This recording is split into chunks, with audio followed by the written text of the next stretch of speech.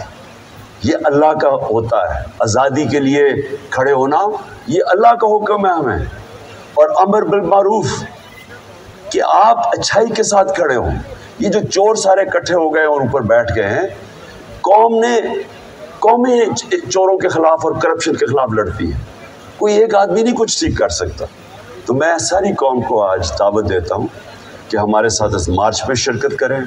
اور انشاءاللہ جب میں پنڈی جس دن میں آپ کو دعوت دوں گا، آپ نے سب نے پنڈی آنا ہے اس ملک کی حقیقی آزادی کے لیے. شکریہ. پاکستان زندہ باد.